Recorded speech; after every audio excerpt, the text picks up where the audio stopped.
হয়ে গেছে মন্ত্রী, এখন যদি ডেপুটি সেক্রেটারি মন্ত্রী হয় তাহলে দেশের কি অবস্থা হবে বলেন? আপনি কিন্তু খুব ভালো অবস্থায় নাই।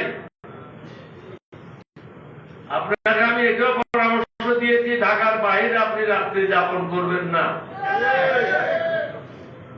কারণ চারিদিকে আপনি শত্রু দ্বারা পরিবেষ্টিত।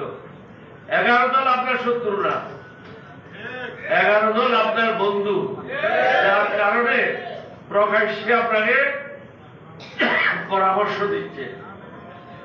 এই পরামর্শ জামাতের জন্য না, 11 দলীয় উপজোটের জন্য না, এটা হলো দেশের মঙ্গলের জন্য।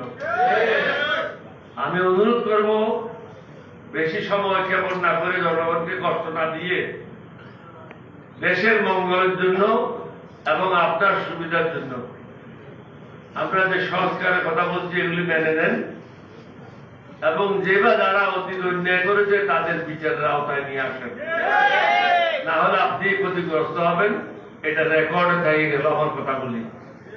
আমি কিন্তু শহীদ রাষ্ট্রপতি জিয়াউর রহমানকে বলে আসছিলাম 17 এপ্রিল 1981 সাল, ক্যালেন্ডার দেখেন, ফ্রাইডে 11:30, বঙ্গভবনে গিয়ে বলে আসলাম আপনাকে গুলি করে মারা হবে। উনি আমাকে জিজ্ঞাসা করেছিলেন কে মারবে, আমাদের ওটা আমি জানি না, কিন্তু মারা হবে এটা ঠিক। সর্বশেষ ওনার সাথে আমার বৈঠক হয়েছিল 22 মে।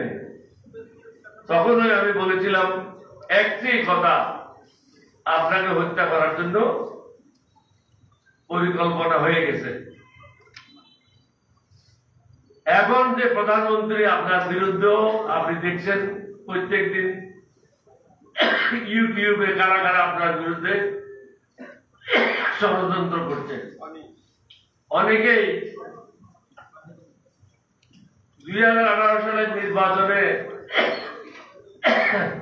হাসিনার কাছ থেকে টাকা নিয়েছে, তারা আপনার দলের লোক।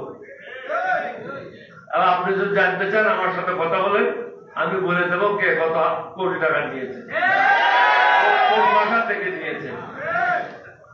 সুতরাং যারা আগের স্বামীটা ছেড়ে বেইমানি করবে না, আপনি হলেন দ্বিতীয় স্বামী, তারা প্রথম স্বামীর সাথে বেইমানি করবে না। আপনাকে সতর্ক থাকতে হবে, এবং আমরা যেটা চাই, পুরা জাতি যেটা চায় সেটা আপনাকে অবশ্যই করতে হবে। এটা না করলে